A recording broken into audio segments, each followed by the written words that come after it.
Biglang nagbago isip ko sa yoga. Ang daming nireset. Kawayan na nila. Hello everyone. So before I go to the gym, kagawa lang ako ng matcha ko pero shaken matcha and cold whisk. Kasi sira yung whisk ko. So, ubusin ko na to. Then 40 ml of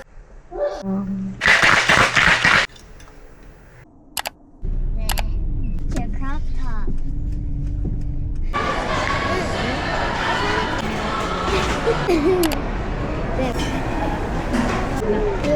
Beef tapa. I'm kind of like. order one beef tapa, we're gonna order one chicken, 2 pieces chicken, then we're gonna share. 2 pieces na chicken. Mag-share kami nun. Thank you. May beef tapa? Yes, but I don't like this. Oh, can you share the egg? No. Wow. It's chocolate marble.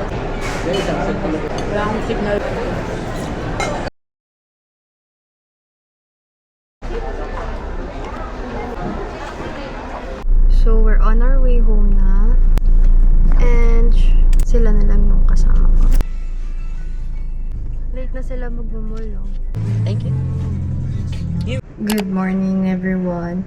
So, today is a Monday. So, it's a work from home day.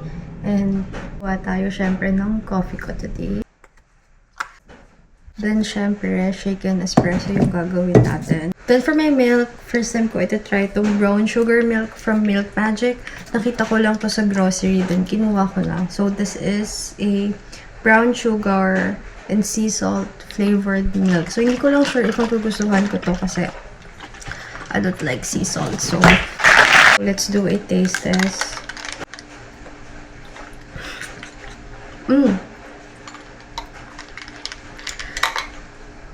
Antames. So, I'm on my way na sa yoga class. So, sa gym ko din naman yun kasi may kasamang yoga class dun sa membership ko actually. And then, kakain na ako ng protein bar. Yung mini protein bar from No Brand. Para at least hindi ako magutom.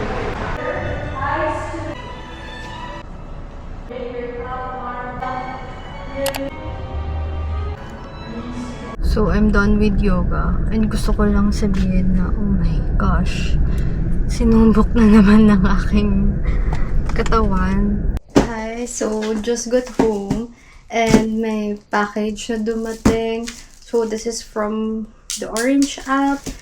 And super excited ako kasi this is for my cats. So, yung cats, hindi sila interested kasi wala pang box. Pero, let's open na. Update, pinag-aawayan na nila. And of course, Peanut missing in Oreo! No! Good morning, everyone. So, today is a Thursday and nag-leave ako kasi magpapaderma ako. So, bago ako magpaderma, mag-yoga muna ako. Hi, everyone. So, nakarating na ako dito sa mall kung nasaan yung gym ko and biglang nagbago isip ko sa yoga. Parang ayoko na pala kasi nakita ko yung class. Parang it's a dynamic flow yoga and parang medyo mahirap daw siya. Hindi muna.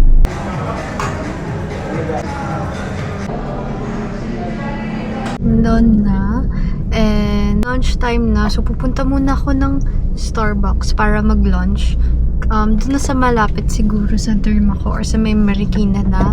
Para at least hindi na ako matatraffic mamaya. Kasi mamaya pa namang 3 PM yung derma ko. Pero tinatamad pa ako or ayoko nang bumalik ng bahay. Tapos babalik na naman sa Marikina. Eh, malapit na ako dito.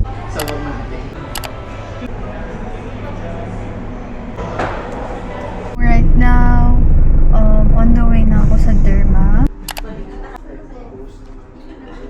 Kakatapos ko lang sa derma and ang daming nireseta sa akin. So, ito, binili ko na doon kasi sabi mas mura. Sabi ng friend ko, mas mura dyan kasi sa labas. And ayoko na rin maghanap kung saan ko pa hahanapin to. So, ang main concern ko sa derma kanina is yung chicken skin ko sa legs. Medyo sa arms. and then yung hair fall ko. So, wala naman ako dapat ikabahala sa hair fall kasi dahil daw to nung nag-diet ako this year. Kasi usually talaga may hair fall ako. Pero, nung sineryoso ko na yung diet ko, dun ko napansin, grabe yung buhok sa CR, sa kama. So, niresetahan din ako ng shampoo and parang serum or lotion sa hair. So, ayun. And, buti daw hindi ako nag-scrub kasi mas lalala yung chicken skin ko. So, now, hindi ko sure if uuwi na ba ako or dadaan muna ako sa Uniqlo na malapit dito. Kaso kasi, mas lalo akong matatraffic. 5:25.